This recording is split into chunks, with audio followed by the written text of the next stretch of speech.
We've all been there. You're making that last crucial cut for a project. You've measured twice, maybe even 3 times. The line is perfect. You bring the miter saw blade down, focused entirely on hitting that pencil mark, but then it happens. The wood shifts. Just a tiny, almost unnoticeable wiggle. The saw blade screeches a little louder for a split second and your heart jumps into your throat. You pull the blade up, your hands are shaking, and you see it. The cut is off. Or worse, the end of the board is splintered and ruined. That little piece of wood just got launched across the shop. It was a close call, a reminder of how quickly things can go wrong. What went wrong? You were holding it tight, right?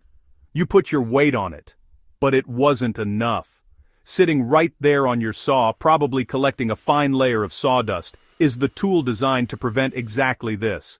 It's the miter saw hold-down clamp. I know. A lot of us take it off the saw the day we buy it and toss it in a drawer. It seems like it's always in the way. We think our hands are strong enough. But that little metal arm is one of the most important safety and accuracy features on your saw, and we almost always ignore it. Let's be honest, using that clamp feels like extra work. We're in a hurry. We want to get the project done. We think, it's just one quick cut, what could happen? But this thinking is where the problems start. That clamp isn't just an accessory, it's a core part of the saw's design.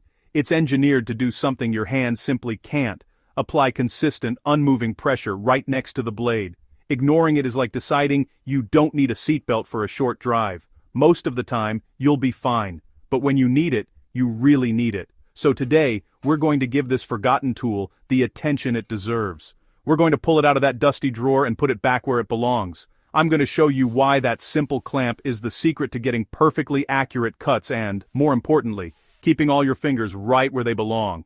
It's time to stop thinking of the clamp as a hassle and start seeing it as a key part of your workflow. It will make you a better and safer woodworker. Trust me on this. The biggest myth in the workshop is that holding a board with your hand is good enough. You feel strong, you have a firm grip, the wood doesn't feel like it's going anywhere, but let's break down what's actually happening when that fast-spinning blade hits the wood.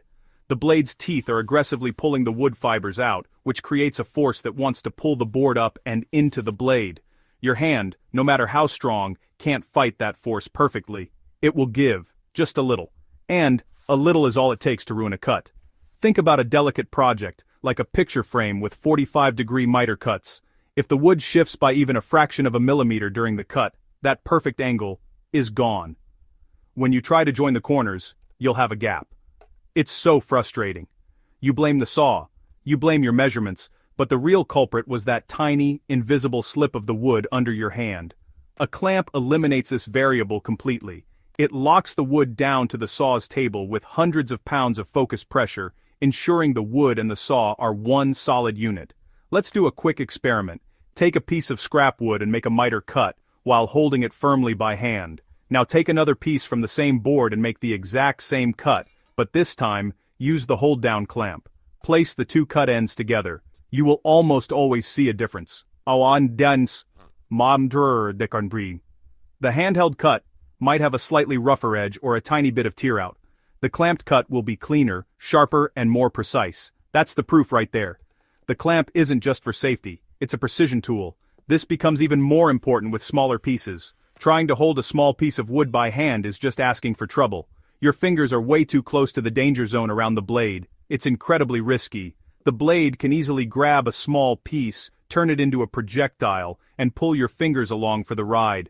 The hold-down clamp is the perfect solution. It can secure that small piece firmly, keeping your hands at a safe and comfortable distance, while you make a perfect, clean cut. Let's talk about the scary stuff. Kickback. What is it? Kickback happens when the saw blade binds in the wood and, instead of cutting through it, violently throws the wood back at the operator. On a miter saw, this often happens because the piece lifts off the table and gets caught by the upper part of the spinning blade. This force is incredibly powerful and happens in an instant. One moment you're cutting, the next you have a piece of lumber flying at your face. This is exactly what the hold-down clamp is designed to prevent. By locking the workpiece flat against the table and the fence, the clamp makes it nearly impossible for the wood to lift up and get caught. It keeps the wood exactly where it's supposed to be throughout the entire cut. I heard a story from a fellow woodworker who was cutting a piece of very hard, dense ipe wood. he decided to use his clamp, even though it was a hassle. Halfway through the cut, the saw bogged down and the blade pinched. He said he felt the whole saw try to jump, but the clamp held the wood so tight that nothing moved. It saved him from what would have been a nasty kickback event. Another time, a woodworker was trimming a small offcut. It was too small to hold safely, so he used his clamp. As the blade finished the cut, the tiny piece broke free. Instead of being launched across the room by the blade's momentum, it was held securely by the clamp's pressure pad. It was a non-event. Without the clamp, that small piece could have become a high-speed projectile, ricocheting off a wall or hitting him. These are the small moments where using the clamp turns a potential accident into just another normal cut. The safety benefits are real. Every time you use that clamp, you are actively reducing the risk of a serious injury. You are controlling the workpiece in a way your hands never could. It protects you from kickback, it keeps your hands away from the blade, and it stops small pieces from becoming dangerous projectiles. It's like having a very strong, very reliable assistant whose only job is to hold the wood perfectly still. Why would you ever turn down that kind of help? It's the single best thing you can do to make your miter saw safer. So, how do we use this thing correctly? It's actually pretty simple. First, always position the clamp as close to the blade as you can without it getting in the way of the motor housing. The closer the pressure is to the cut, the more effective it will be. Don't just tighten it down as hard as you can. You want it firm, but not so tight that it dents soft woods. A good, snug pressure is all you need.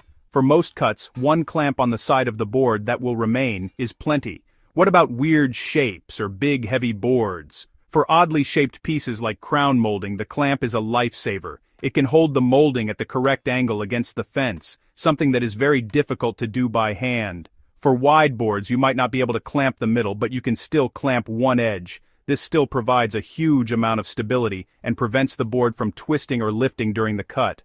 Some newer saws even come with 2 clamps, or have systems that make adjusting them much quicker. Like any tool, your clamp needs a little care. Keep the threads clean, and maybe add a drop of light oil or dry lubricant once in a while to keep it turning smoothly. If you lost yours, check the manufacturer's website. You can often buy a replacement, and look at the new saws on the market.